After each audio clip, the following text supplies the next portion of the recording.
name is Matthias and welcome to the FPL Scope and this video where I'm going to be talking about whether you should wildcard or free hit in Game Week 7 or not. So I'm going to go through some pros and cons for both chips and tell you whether I think it's a good idea to activate either of them basically. So I'm going to try to do this in one take. I have been sick this past weekend, so my voice is a bit iffy. I might have to cough and stuff throughout the video or cut some parts of this video and start over again. So apologies if that happens, but that's not usually what happens in this channel.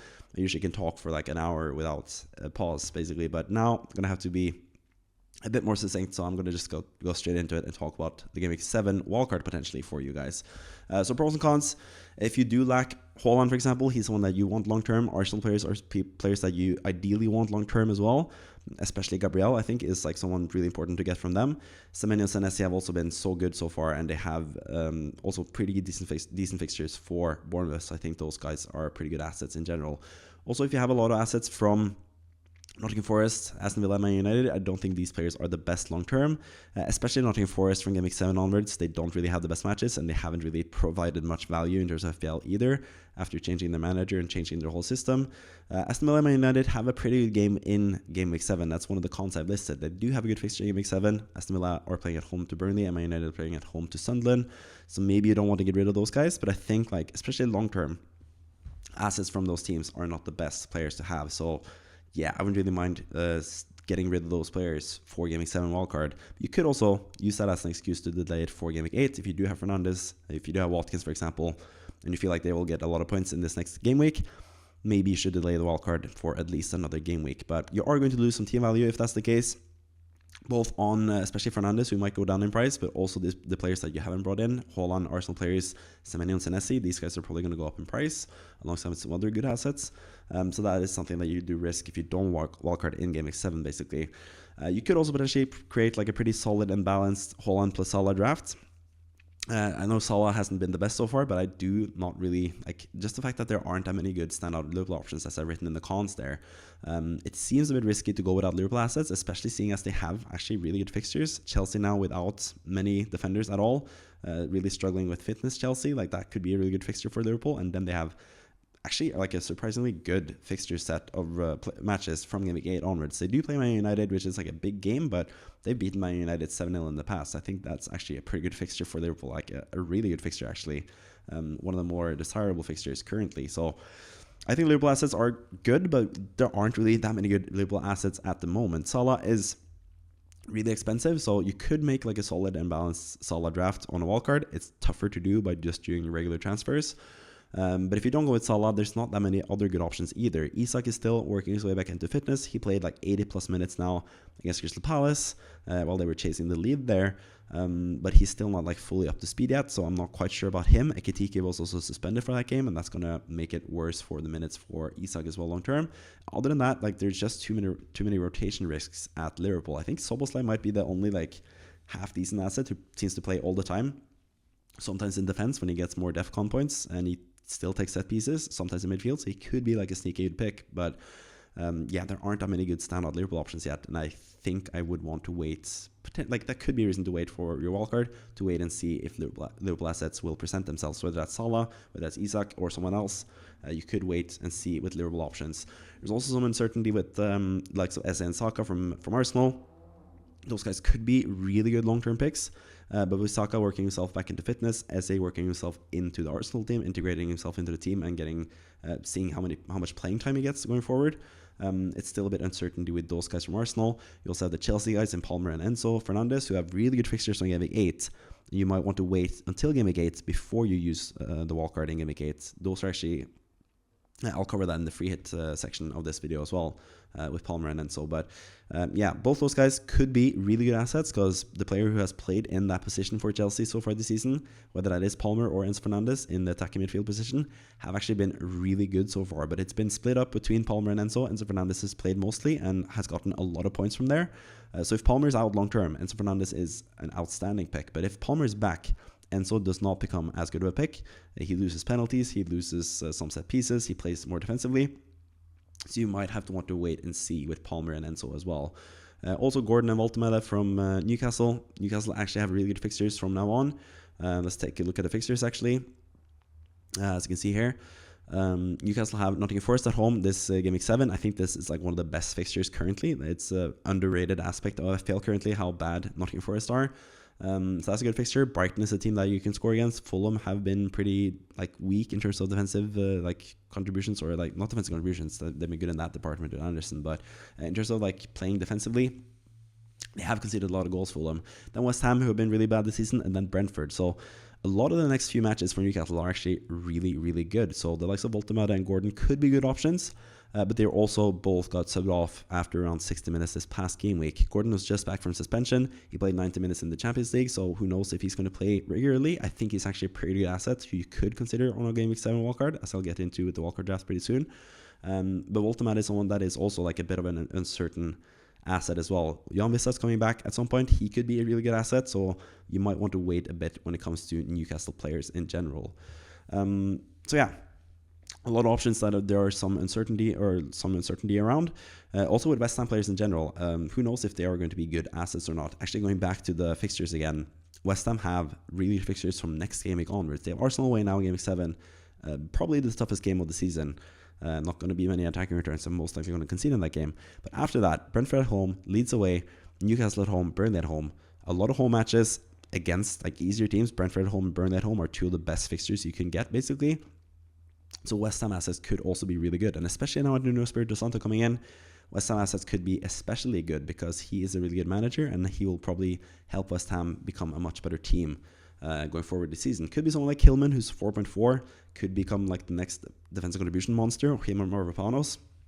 Juff could be good. Paquetá could still be good. He's on penalties, gets some DEFCON points, plays attackingly. Bowen is still a really good asset with those good fixtures from game week 8.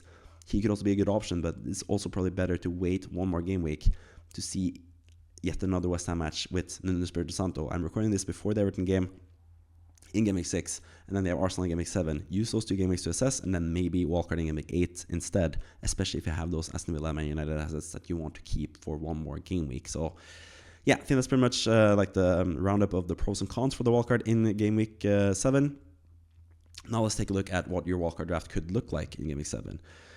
So first and foremost, I've selected players that I think are like the most important to have currently in FPL, and I'm going to do like a proper wildcard draft in a video that's going to be posted on Wednesday, which I do every single week. I make the weekly wildcard draft where I compare and contrast the wildcard team that I selected from the week prior to the wildcard team that I selected for the upcoming game week.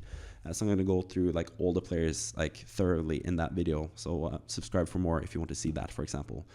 But let's get into the squad. First and foremost, like the most nailed players, Dubravka has the best backup goalkeeper. He's the only 4.0 goalkeeper that's going to play long term. In defense, I think Gabriel and Senesi especially are like nailed picks. Richards is like maybe not like completely nailed in terms of like being in the draft, but I think he's a really good asset. But Gabriel can score and get clean sheets in any game. He scored now against Newcastle, got a lot of points. He's actually getting some DEFCON points now lately as well, so he's actually really good value. Senesi getting DEFCON points every single game and just finding routes to points every single time. 7 points now despite not getting a clean sheet is fantastic. Semenyo as well, still really good value. I think Bournemouth players are just undervalued in general because they are a really good team still. Semenyo has also just found points from anywhere really. Free kicks, penalties, scoring goals in open play, DEFCON points he's gotten sometimes, clean sheet points other times. He just finds ways to get points for you every single game week, it seems like. Haaland as well, been the best performing player so far this season. He's the most informed player. He's by far the best player in terms of getting big chances and scoring goals so far this season. So he's also a no-brainer on the wildcard, basically. So yeah, these players I think are pretty much given on any wildcard draft. Some other players that I think are pretty important players you could have currently. Richards is also obviously a really good DEFCON player, 4.5 for a really good Palace defense. They haven't lost a game in 18 matches in a row, unbeaten for 18 matches straight, which is fantastic. So Richards, DEFCON points, clean sheet potential, even some goal threat as well. He's really good. Reinders is someone that I would still have for a cheap price for Man City. Just a really undervalued asset this season, so I think he's going to come good, even though his fixtures are drying up a little bit now pretty soon. And also Marmoush is going to come back, and that's going to affect Reinders not being able to get in those positions that he likes to go into to get those assists and goals. So he's not going to be as good of an asset going forward. That's why I don't have him as like a nailed pick. You could go with someone else, but I still think he is fantastic value for what it's worth. Gyökeres, I think, as well, is someone that is really good. I've actually really liked the look of Gyökeres in terms of how he's looked on the pitch. I think he's getting like properly underrated currently in Premier League in general. So I think he's still a really good pick, especially for this game against West Ham. You could always reassess, sell him to someone else, and give yourself more money to upgrade to someone like Palmer in midfield, for example, from game week 9 or 8 onwards. But I think for game week 7 against West Ham, he is just like a pretty solid pick all around Gyökeres. So he would also probably be in my squad. I think if I was wildcarding, he is currently in my own squad, so I'm not going to wildcard. As you can see, all these players that I have now are players that I do actually have in my own team. Even Anderson and Diouf are other two defenders that could be good in these positions. I think I would actually go with one of them on the wildcard as well. There are some other good options as well, of course. But let's go through some other players that I think are pretty valuable in terms of getting FPL points, which is the whole point of FPL, basically. Petrovic from Bournemouth. I said Bournemouth are unvalued, especially the goalkeeper, 4.5 for the starting goalkeeper for one of the better defensive teams in the league in Bournemouth.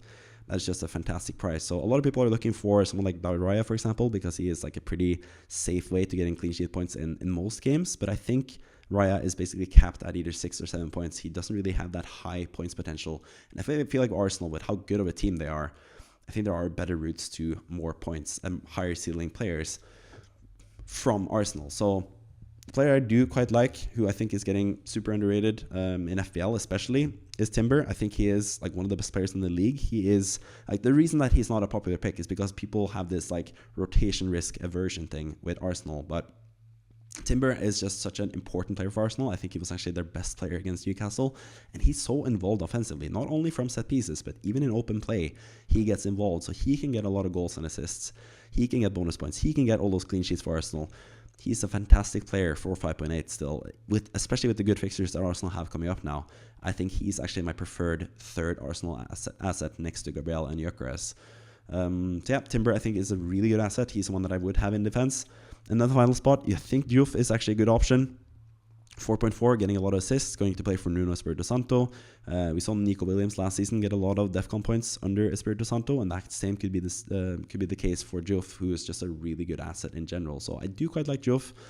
Anderson, also someone else that I do have in my own squad myself, which is why I'm not wildcarding personally. He's also a really good asset, just fantastic for DEFCON points. The fixtures aren't the best though, and also he is also someone that hasn't really gotten that many clean sheets so far this season. Fulham have struggled a bit more defensively than what I expected from them, so I think he's not completely like someone you need to have. He's someone that you could bring in potentially later when Timber's fixtures get tougher. For example, you could downgrade him to Anderson and get some money back from that, from doing that basically.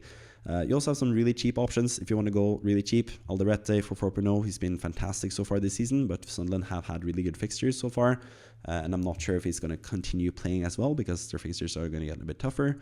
Rodon from Leeds I also quite like, or Goodmanson from Leeds. Both of those guys are really good. Rodon has better DEFCON potential. Goodmanson is more involved offensively, but since Rodon scored this past game week, he's going to be the more popular pick. So he's also someone that is really good. Could go with someone like Esteve, for example, for 4.0, but I think these 4.0 defenders in general are just super undervalued because people didn't really think that the newly promoted teams would be any good this season, but all three have actually been pretty solid, especially Leeds, I think. So Rodon, with some really good matches going forward, he is a good option. I do quite like Goodmanson as well. I might go with Goodmanson myself. I just prefer to have fullbacks. I think it's just more fun to watch. But Rodon did score this past game week, so it makes sense for him to be included in the squad, basically. In midfield, I also think there's some other really good assets, namely Ismail Sarr, who's been just fantastic so far this season. If you look at his expected goal moment, 0.9 against Liverpool is fantastic. He didn't play against West Ham and Sunderland, his two best fixtures so far. He was sadly injured for those games, so really unlucky if you brought him in for game week 3 against Aston Villa, or you were looking to bring him in for game week 4 and 5. Because he's just been a fantastic asset this season. 1.45 expected goal moment against Aston Villa, getting a goal in that game. 0.59 expected goal moment against Nottingham Forest, got a goal in that game. So Sarr has just been fantastic. And looking at the fixtures, not the best fixtures immediately. Everton away, Bournemouth at home, Arsenal away especially are not the best. But again, I think he can score against anyone. He just scored against Liverpool. He's shown that he can score in any game. And Everton and Bournemouth are two teams that can concede goals. Everton have conceded quite a few chances this season. Bournemouth conceded just 2 goals now to Leeds and conceded quite a lot of chances to Leeds. So while they are two good teams and they're not the ideal fixtures, I wouldn't mind starting Sarr in either one of them. Arsenal is obviously really tough in game week 9. Then for game week 10 onwards, it's just fantastic. Brentford at home, Brighton at home, Wolves away, Man United at home, Burnley away. They're all teams that have conceded a lot of goals or conceded a lot of chances this season. I really like this run for him. Fulham, even in game week 15, it is away from home, so it is a bit tough. Fulham have been traditionally good defensively, but they've also conceded a lot of goals and chances this season. So I think Sarr is going to be a really good asset from especially this game week 10 to game week 15 section of the season. Then game week 16, he goes to AFCON, I think most likely, with Senegal. Sarr, so that could be your jumping off point with him. But going from game 10 to game 15 with him, I think he's going to get a lot of points. Sarr, he looks fantastic so far for Crystal Palace. One other player that I think is looking really good currently is Yankuba Minte, another player that might go to AFCON. I'm not quite sure. He plays for Gambia, I think. I'm not sure if they're actually qualified for AFCON. I have to look into that. But he is also another player that has like surprisingly good fixtures going forward, actually. Wolves away now is a good jumping on point. He's been really good so far this season as well, Minte. You see from his stats, he starts every game. He's been subbed off twice, 68 minutes in game week 1 against Fulham, 75 minutes against Spurs in game week 5. Other than that, he has played 90 minutes in every single game and getting a lot of points. 5 points, 9 points, 6 points, 4 points. I think a haul is coming as well. He had several good chances to get more points against Chelsea. Unlucky not to get more in that game, so I think he looks really good, especially with the fixtures coming up now as well. Wolves in game week 7, Newcastle in game week 8, it's not the best, but then Man United is good, Leeds at home is good, Palace again not the best, but then Brentford at home is good, Nottingham Forest away is really good, Aston Villa is a team that has struggled a bit so far this season, and West Ham as well in game week 15 again. And then the fixtures keep coming as well. Sunderland at home in game week 17, West Ham away in game week 19, Burnley at home in game week 20. A long-term future, Minte is actually a really solid asset for only 5.9, a really cheap player. And that leaves the 2 final spots in the team. These are the spots that I struggled the most with, I think. You could go with a couple different options. I think someone else that has been largely overlooked so far, despite being really good, is Jadon Anthony for Burnley, 5.6 only. That's really cheap for him. Playing Aston Villa away now, really good fixtures for Burnley. He's looked so good so far this season. Scored a lot of goals. If you look at the fixtures, Aston Villa have been pretty bad so far this season. That's a good fixture. Leeds at home, Wolves away. That's good. Arsenal's not the best, but then West Ham, pretty good fixtures all around for a really cheap asset in Anthony. You can always rotate these guys a little bit, Minte and Anthony, but I think that's my favorite pick currently for a pretty cheap price. You could go with someone cheap, someone on your bench mostly, Xhaka or Stach. For example, in this position, that I do cut Anthony for just a little bit more, but just for way more attacking threat. Someone that has potentially is potentially going to be a breakout star this season. Jadon Anthony's looked fantastic so far this season. That even leaves you with 11.7 up front. You could always go with someone like Palmer here, for example, and go with a cheaper striker if you do quite like the look of Palmer, especially from game week 8 onwards. If you just want to stash him on the bench for one game week and then get him in for game week 8, if you do trust that he's going to be back fully fit. He's the one that you could pick, and then pick someone for 7.0 and below in attack. You could go with someone like Stern Larson, for example, here up front. Let's look at that as an option. He has pretty good fixtures as well. Brighton at home this game week. This is something that works out, but if you do want to go with Jadon Anthony, like I just mentioned, you'll have enough money in the bank to basically bring in anyone that you want up front, apart from, you already have Haaland, so you can bring in anyone you want, including Alexander Isak, who I think is still a really good option. I think he's going to play at least 30 minutes per game, and playing the last 30 minutes for Liverpool isn't the worst thing in the world. You're going to get a lot of goals in that situation. We've seen Liverpool score so many goals towards the end of matches. And I think Isak, even if he plays 60 minutes one game, 30 minutes the next game, he's still going to be a really good asset for Liverpool with their fixtures. They have actually really underrated fixtures. Chelsea away is obviously not an ideal fixture on paper, but considering they don't have any fullbacks or centre-backs left, this could actually be a really good game week, and Sanchez has been so bad lately, so that could be good. Man United at home is a fantastic fixture for Liverpool. They always show up for this game and score a lot of goals, so I think that's a good fixture. Brentford is a pretty weak team. Aston Villa is a good fixture. City is not the best fixture, but then they have Nottingham Forest, and they have West Ham, Sunderland, Leeds, Brighton. Long term, Liverpool are actually really good. It's just we don't really know yet which assets are the best. So ideally, I'd want Salah in this team. You could try to downgrade a lot of players here to bring in Salah and make a decent squad. I did that in this same video last week for Game Week 6 Wildcard. But I think I would go without him and go with someone like Isak instead, potentially. So yeah, I think this is my suggested wildcard draft for now, at least. But like I mentioned, I'm going to make a proper weekly wildcard draft video in the middle of this week. On Wednesday, that's going to be posted, so look out for that. So I think that basically covers it for the wildcard. So yeah, let's move on to the next thing, which is going to be the free hit. Free hit Game Week 7 pros and cons. You have some teams to target: Arsenal, Man City, Newcastle, and Aston Villa.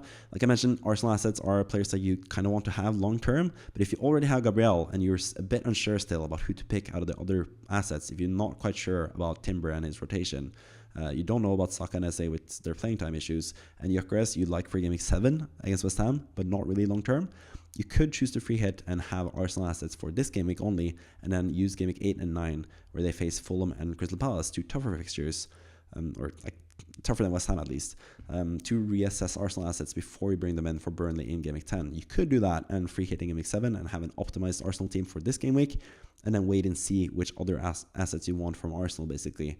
Man City, I think also, like, they have a really good fixture in Game Week 7, but after that, their fixtures are actually less enticing than what you would ideally have.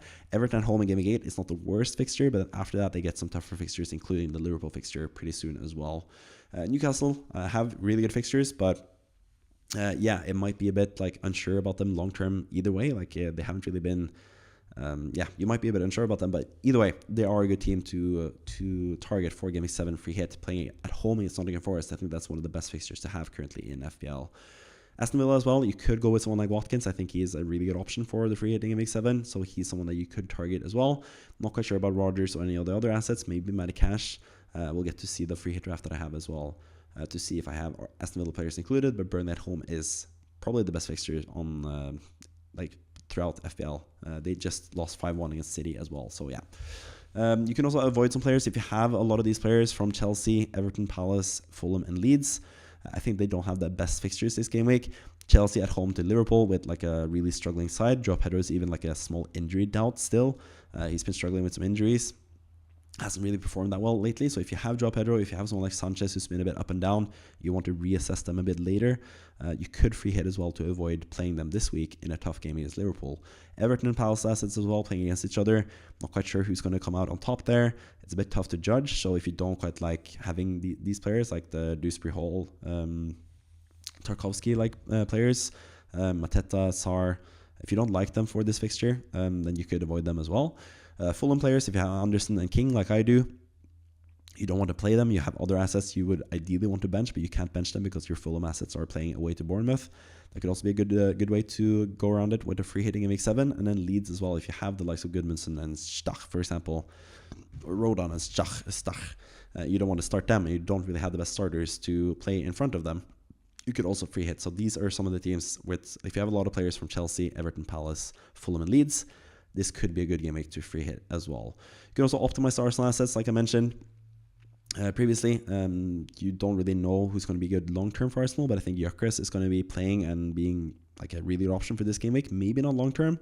He still has to prove himself. I do have a lot of faith in him myself long-term, but he could be someone that you want for just one game week. Apart from Gabriel, like I said, from Arsenal, there aren't really like that many like super standout picks from Arsenal. You don't really know which pick is going to be like the best player to have. So maybe you want to just free hit Game Week 7 and reassess in Game Week 10 after some tougher fixtures in Game Week 8 and 9, like I mentioned. It also gives you more time to assess like someone like Palmer if you still have him in your squad for some reason. If you have West Ham assets, you have Paquetá, for example, you could also be better off waiting another game week. West Ham is actually another team that I should have had at the avoid section because they play Arsenal, of course. So if you have Paquetá, if you have Bowen, if you have Juve, you could also use a free hit now and wait for Game Week 8 when West Ham have better fixtures to assess those assets. Also, Liverpool assets, don't really know yet how good they're going to be. Chelsea away is still a tough match on paper, at least. So maybe you want to wait another week before you decide what to do with someone like Salah, for example, who is super expensive, but he's also someone with super high potential, especially against Man United in Game Week 8. So you might want to like get rid of him for this game week and get him back for Game Week 8 against Man United potentially. I also think like anyone that wildcarded in Game Week 6 with like the template-ish wildcard team, you likely have a really solid Game Week 7 team already. I would not free hit if I was in your position. But yeah, other cons to free hitting this game week, you could delay vital permanent transfers. Like if you don't have the likes of Gabriel, Haaland, and those guys, you want to bring them in long term. It might be better to either wildcard or just use regular free transfers to bring them in and get their value while they're still on the up in terms of value and get them early. And yeah, Arsenal assets, like I said, you don't really know, like completely sure which assets are going to be the best, but you have like a general pretty good idea. I think the players that I did mention in the wildcard, Gabriel, Timber, and Gyökeres are fantastic assets to have long term. You could always pivot from Gyökeres to Saka or Gyökeres to Eze, for example, if you don't quite like them. You could always downgrade Gyökeres to someone else from game week 8 onwards, and then again buy another Arsenal player from game week 10 when they have easier fixtures after game week 7. So yeah, I think you want Arsenal assets permanently. I don't think you just want to free hit them in for game week 7. So I think that's another con to free hitting in game week 7, that you don't get them permanently. And the final point is, like, just can you trust Aston Villa and Man United assets? Like, those are some of the best fixtures this game week. As you can see, I'll actually show you the fixtures again. If you look at game week 7 in particular, this is ranked by who has the best fixtures long term. You can see Aston Villa and Man United don't have the best fixtures long term, but they do have really good assets or really good fixtures, or a really good match in game week 7. But I'm not sure if you can really trust these players as much. And that would be like the main thing for free hitting, because when you're free hitting, you're looking for players that you don't want long term, but you do want for that particular game week. And in this instance, Aston Villa players and Man United players are the ones that stick out, because the other teams with good fixtures or like a good match in game week 7 are the likes of Brighton, Arsenal, and Newcastle, which have really good fixtures long term. So why wouldn't you want those assets long term rather than just short term? So it is basically like among the lesser teams for the long term. With a good fixture in game week 7, it's Man United and Arsenal, and I'm not sure if you can trust either team at this moment in time. So yeah, those are the pros and cons for the free hit. Now let's take a look at the free hit draft that I have as well before we end this video. Quite happy to tell you that my voice is still doing well, getting better and better, obviously. So hopefully I can last throughout the video and the free hit draft for game week 7.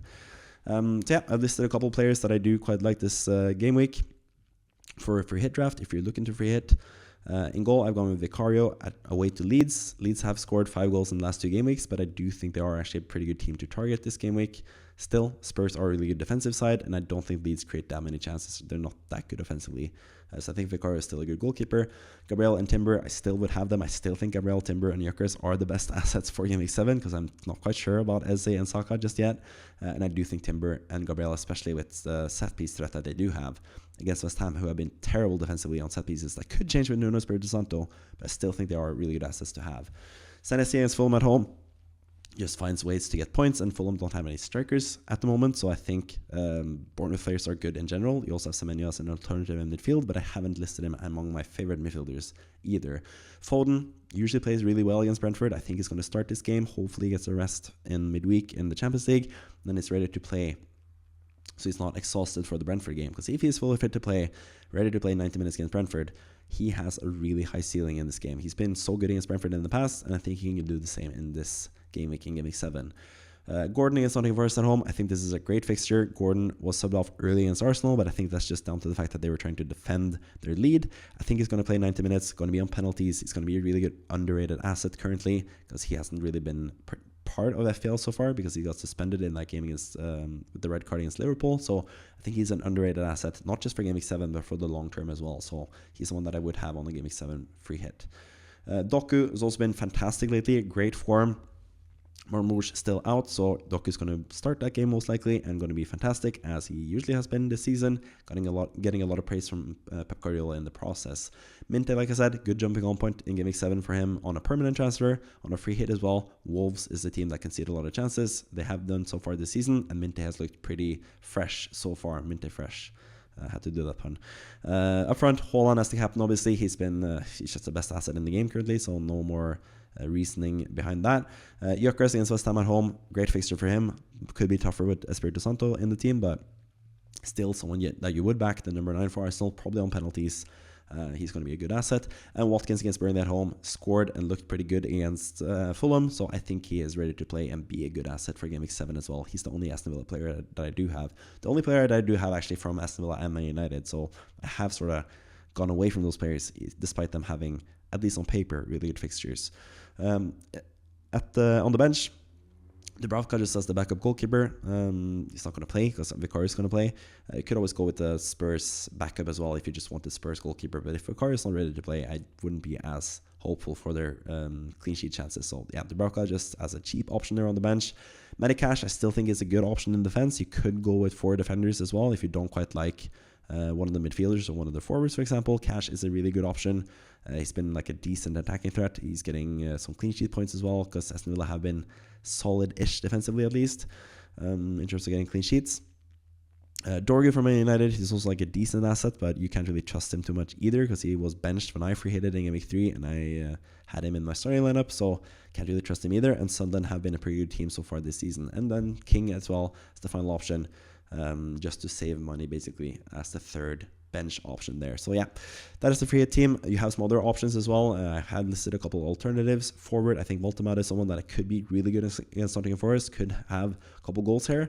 The only downside with him, not only just because I do really like all the three strikers, Haaland, Gyökeres, and Watkins, I think they just pick themselves. Voltemade is a nice differential, but he gets subbed off a bit early. You know, Gyökeres, Watkins, and Haaland are most likely going to play 90 minutes. Can't say the same for Voltemade, but if he plays, especially if he plays like 90 minutes, he's going to be a fantastic asset. Nottingham Forest are pretty bad in general. Semenyo, always a good asset. Could probably go safe and have him rather than one of the City assets if you want to be a bit more safe. So he's a good alternative in midfield. Also Romero from Spurs. I quite like Spurs defense in general. Leeds, who I don't really rate that much offensively. I think Romero could also be a good asset defensively. So yeah, those are my alternatives to the free hit draft in general. So yeah, that's pretty much it for the video. I'm really glad that I got through it with 30 minutes of me speaking. I tried to record earlier and I just had to cough and like take breaks and stuff. So I'm really happy that I went through the whole video without struggling with my voice. So I'm hopefully getting better now. I'm going to produce videos throughout this week. Whatever. Throughout this week, I'm going to produce more videos for you guys. So please subscribe if you haven't already. You'll get to see the Wildcard draft. You get to see the podcast with me and Kevin talking about all the things that happened in Game Week 6. I'm going to have the team selection video for you guys.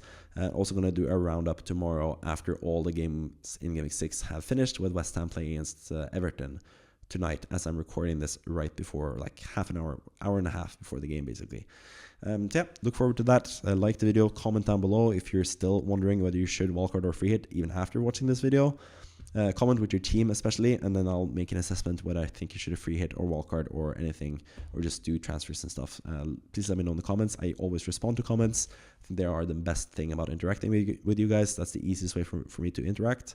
So please leave a comment down below, whether that's just you want to show support to the channel, or if you have any questions about FPL, I'm gladly going to answer all your questions down below. So yeah, with all that in mind, thank you for watching, and thank you for going through this with me as I'm trying to struggle to not lose my voice and still speak coherently.